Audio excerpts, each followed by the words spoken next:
La nouvelle s'est répandue comme une traînée de poutres, mobilisant la scène nationale et internationale. L'ancien président déchu du Gabon, Ali Bongo Ondimba et 2 de ses fils, Bilal et Djali, ont entamé le 14 mai dernier une grève de la faim. Depuis sa chute par coup d'État, c'est la deuxième fois qu'Ali Bongo prend les devants de la scène médiatique.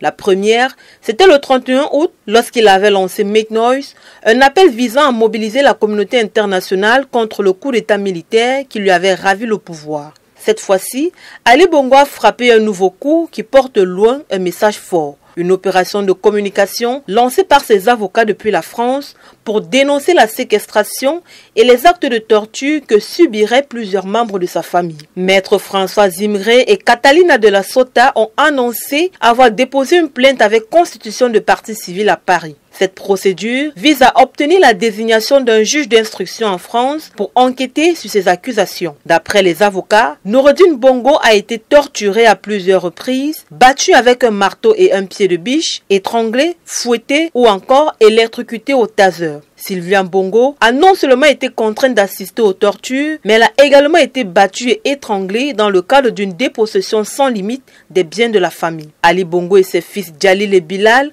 ont quant à eux été assignés à résidence, privés de moyens de communication avec l'extérieur et également soumis à des actes de torture, ont affirmé les avocats. Ali Bongo, qui a dirigé le Gabon de 2009 à 2023, réclame la libération de son épouse Sylvia Bongo Valentin et son fils Noureddine Bongo Valentin. Il faut dire que ces accusations de maître François Zimré et Catalina de la Sota interviennent alors que le général Brice Clotaire Oligui Nguema, à la tête du Gabon depuis le putsch du 30 août 2023, doit se rendre en France au cours des prochains jours. Face à ces accusations qui ont inondé la presse, le gouvernement gabonais est sorti de sa réserve. Le porte-parole du gouvernement, Laurence Ndong, qui est apparu en direct sur le plateau du journal télévision de 20h de Gabon Première, le 15 mai dernier, a affirmé que le gouvernement de la République se réserve le droit d'ester en justice contre les auteurs de ces dénonciations calomnieuses et mensongères portant atteinte à l'image du Gabon. D'après le porte-parole, le gouvernement s'est senti froissé d'avoir appris cette grève de la faim par voie de presse, alors que selon lui, Ali Bongo est traité avec dignité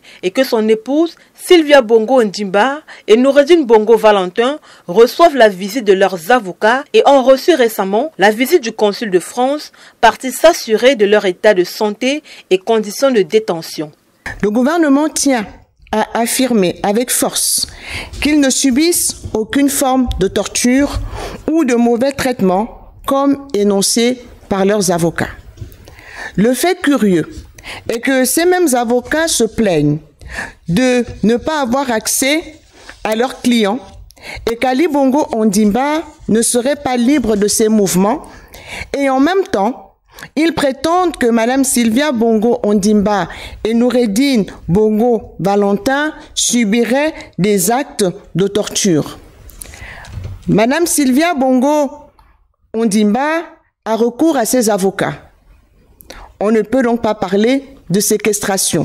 La ministre a affirmé qu'Ali Bongo a ses médecins traitants à sa disposition. Sa mère, ainsi que les autres membres de sa famille lui rendent visite régulièrement. Le porte-parole a ajouté qu'il y a quelques jours, l'anniversaire de la sœur aînée d'Ali Bongo, Pascaline Bongo, a été célébré à la résidence de l'ancien président en présence des autres membres de la famille. Il a rappelé qu'Ali Bongo a reçu des représentants du Bureau des Nations Unies en Afrique centrale ainsi que les membres de son parti en mars dernier. Concernant le sort de Sylvia Bongo et Noureddine Bongo, la ministre a rappelé qu'ils sont inculpés pour des faits d'une extrême gravité. Pour Laurence Ndong, cette sortie des avocats est une volonté manifeste de faire pression sur la justice et une intention claire de nuire à l'image des nouvelles autorités de transition, ce qui est totalement scandaleux selon elle.